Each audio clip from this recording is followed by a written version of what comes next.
नमस्कार दोस्तों, स्वागत है आपका मेरी जीके की पाठशाला में। और मैं पढ़ा रही हूँ आपको कंप्लीट इंडियन पॉलिटी।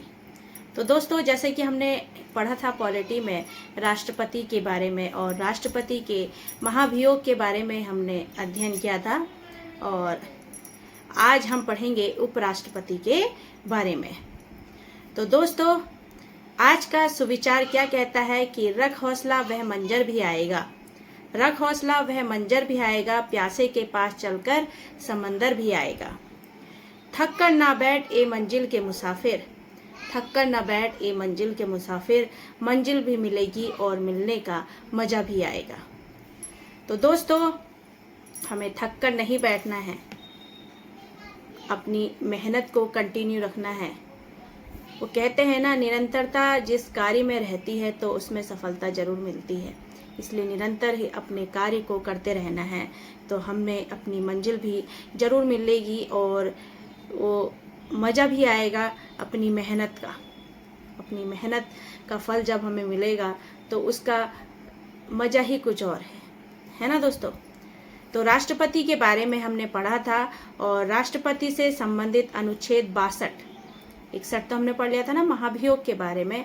तो आज पढ़ेंगे राष्ट्रपति से संबंधित अनुच्छेद 62 और इसमें क्या बताया गया है कि राष्ट्रपति के पद में रिक्ति को भरने के लिए निर्वाचन करने का समय और आकस्मिक रिक्ति को भरने के लिए निर्वाचित व्यक्ति की पदावधि, इसके बारे में वर्णन किया गया है अनुच्छेद 62 में।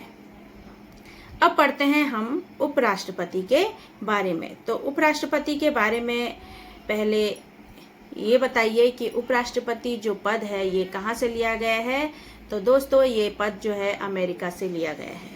तो देखते हैं कि अमेरिका से और क्या क्या लिए गए हैं। एक बार फिर से हम रिवीजन कर लेते हैं। तो अमेरिका से जो लिए गए अधिकार हैं वो है महाभियोग की प्रक्रिया, राष्ट्रपति के लिए और सुप्रीम कोर्ट और हाई कोर्ट के न्यायाधीशों के लिए महाभियोग की प्रक्रिया जो है वो राष्ट्रपति के लिए ली गई है। कहाँ से? अमेरिका से। राष्ट्रपति पर जो महाभियोग लगता है, ठीक है, तो उसकी प्रक्रिया ली गई है अमेरिका से।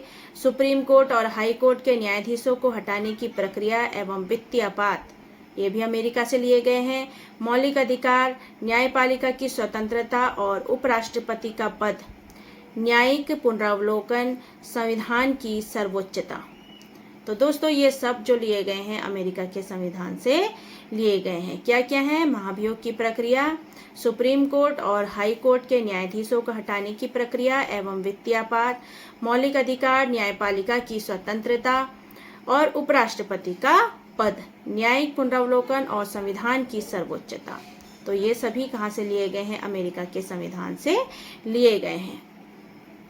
ठीक है दोस्तों, अब अनुच्छेद 63 में क्या बताया गया है कि भारत का एक उपराष्ट्रपति होगा।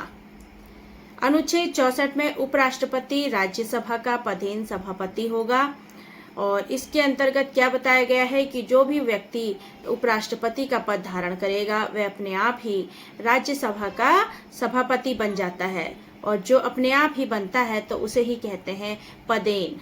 क्या कहते हैं? पदेन। और वह कोई और पद धारण नहीं कर सकता। ऐसा तो राष्ट्रपति के निर्वाचन के समय भी था ना, कि अगर राष्ट्रपति के पद के लिए कोई चुनाव लड़ रहा है तो उसे जो भी उसके गवर्नमेंट जॉब है या कोई गवर्नमेंट एम्प्लॉय है तो अपनी जॉब उसे छोड़नी पड़ेगी, है ना। तो इसमें भी यही कहा गया है कि उपराष्ट्रपति अगर कोई पद धारण करना चाहता है तो वह अन्य कोई पद धारण नहीं करेगा। और जब उपराष्ट्रपति राष्ट्रपति का पद संभाल लेता है, अब उपराष्ट्रपति जब कभी राष्ट्रपति का पद संभालता है तो उपराष्ट्रपति क्या होगा? राज्यसभा के सभापति के रूप में कार्य नहीं करेगा। तो दोस्तों, क्या कहा गया है कि जब उपराष्ट्रपति राष्ट्रपति के कार्यों को संभालेगा तो वह राज्यसभा का जो पदेन सभापति होता है उसके जो कार्य होते हैं वो कार्य नहीं करेगा। ठीक है। अब अनुच्छेद 97, के अनुसार उपराष्ट्रपति को राज्यसभा के सभापति के वेतन और भत्ते भी नहीं मिलेंगे यदि वह राष्ट्रपति के पद को संभालते हैं। अगर वह राष्ट्रपति के पद को संभालते हैं तो उन्हें उन्हीं का वेतन मिलेगा, उन्हें उसका वेतन नहीं मिलेगा। वो राज्यसभा के पदेन सभापति होते हैं तो उनका वेतन उन्हें नहीं मिलेगा, उन्हें मिलेगा राष्ट्रपति के जो कार्य कर रहे हैं वही वेतन उनको भी मिलेगा। ठीक है। अब अनुच्छेद 65 में क्या बताया गया है कि राष्ट्रपति के पद में अगर आकस्मिक कभी रिक्ति हो जाती है तो उसके दौरान उनकी अनुपस्थिति में उपराष्ट्रपति का राष्ट्रपति के रूप में कार्य करना या उनके कृत्यों का निर्वहन, यह अनुच्छेद 65 में कहा गया है कि अगर राष्ट्रपति कभी आकस्मिक रूप से अचानक ही राष्ट्रपति का पद अचानक ही रिक्त हो जाता है तो उनकी अनुपस्थिति में उपराष्ट्रपति राष्ट्रपति के कार्यों को संभालेंगे।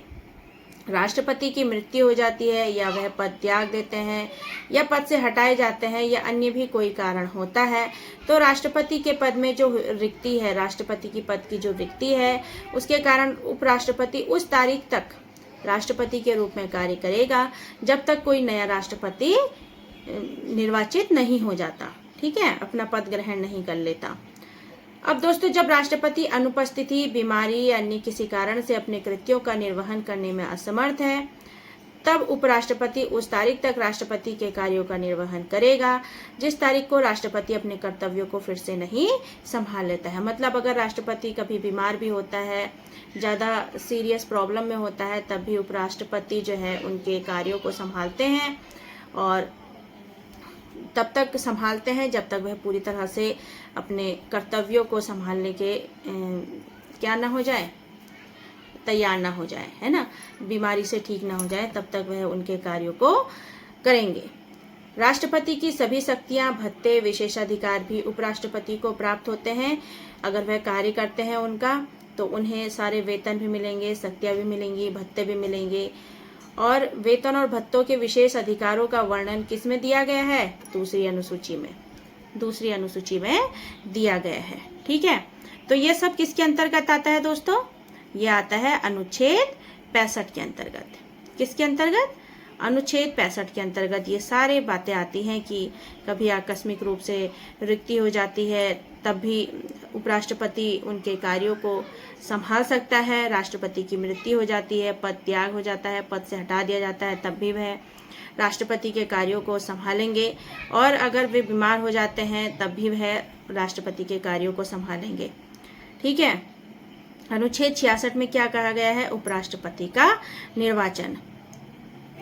अनुच्छेद 66 के भाग 1 में उपराष्ट्रपति के निर्वाचन की जो बात की गई है उसमें क्या कहा गया है कि संसद के दोनों सदन के सदस्य राज्यसभा और लोकसभा दोनों के निर्वाचित और मनोनीत सदस्य उपराष्ट्रपति का चुनाव करेंगे। और राष्ट्रपति का चुनाव कौन करता है? संसद के दोनों सदन और देखिए और कौन करते हैं? राज्यों की विधानसभाओं के निर्वाचित सदस्य भी भाग लेते हैं। तो मतलब संसद के दोनों सदन भी हैं और राज्यों की विधानसभाओं के निर्वाचित सदस्य भी राष्ट्रपति के चुनाव में भाग लेते हैं, लेकिन उपराष्ट्रपति के चुनाव में राज्यसभा और लोकसभा के निर्वाचित और मनोनीत सदस्य भाग लेते हैं, लेकिन राष्ट्रपति के जो चुनाव में सिर्फ निर्वाचित सदस्य ही भाग लेते हैं, मनोनीत सदस्य इसमें भाग नहीं लेते हैं। ठीक है। अब उपराष्ट्रपति का चुनाव आनुपातिक प्रतिनिधित्व पद्धति के अनुसार एकल संक्रमणीय मत के द्वारा होगा। उपराष्ट्रपति का मतदान गुप्त होगा और अप्रत्यक्ष होगा।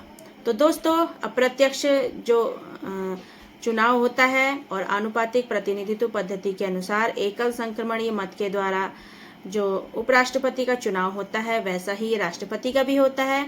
अंतर क्या था इसमें? मैंने बताया था कि उपराष्ट्रपति के चुनाव में जो सदस्य भाग लेंगे वो निर्वाचित और मनोनीत दोनों होंगे और राष्ट्रपति के चुनाव में सिर्फ निर्वाचित सदस्य ही भाग लेते हैं। ठीक है। तो राष्ट्रपति के निर्वाचन में राज्यसभा, लोकसभा और राज्यों की विधानसभाओं के निर्वाचित सदस्य भाग लेते हैं। उपराष्ट्रपति के निर्वाचन में राज्यसभा और लोकसभा के निर्वाचित और मनोनीत दोनों सदस्य भाग लेते हैं। आपको मैंने बता दिया है ना। अब अनुच्छेद 66 के भाग 2 में जब कोई व्यक्ति उपराष्ट्रपति का पद धारण कर लेता है तो वह संसद के किसी सदन का या किसी राज्य के विधानमंडल का सदस्य नहीं होगा। ठीक है, कि अगर वह अनुच्छेद 66 के भाग 2 में क्या कहा गया है कि जब कोई व्यक्ति उपराष्ट्रपति का पद धारण करता है तो वह संसद के किसी भी सदन का या राज्य के विधानमंडल का सदस्य नहीं होगा। अनुच्छेद 66 के भाग 3 में क्या कहा गया है कि यदि कोई व्यक्ति उपराष्ट्रपति निर्वाचित होने का पात्र तभी होगा जब वह ये शर्तें पूरी कर लेगा, जैसे वह भारत का नागरिक हो, 35 वर्ष की आयु पूरी कर चुका हो, राज्यसभा का सदस्य निर्वाचित होने के लिए अर्हता रखता हो, कोई लाभ का पद धारण नहीं करता हो। तो ये सब अर्हताएं होनी चाहिए। ये अर्हताएं दी गई हैं अनुच्छेद 66 के भाग 3 में। ठीक है, कि वह भारत का नागरिक हो, 35 वर्ष की आयु पूरी कर चुका हो, राज्यसभा का सदस्य निर्वाचित होने के लिए अर्हता रखता हो और कोई लाभ का पद धारण नहीं करता हो। ठीक है, अब अनुच्छेद 67 में क्या कहा गया है कि उपराष्ट्रपति की पदावधि के बारे में अनुच्छेद 67 में वर्णन किया गया है। अनुच्छेद 68 के बारे में देखते हैं कि अनुच्छेद 68 में क्या है। तो इसमें उपराष्ट्रपति के पद पर रिक्ति को भरने के लिए चुनाव कराने का समय और आकस्मिक रिक्ति को भरने के लिए चुने गए व्यक्ति के पद की अवधि, इसका वर्णन अनुच्छेद 68 में किया गया है। अनुच्छेद 69 में क्या है, उपराष्ट्रपति द्वारा शपथ या प्रतिज्ञान। तो ये सब उपराष्ट्रपति से संबंधित अनुच्छेद थे।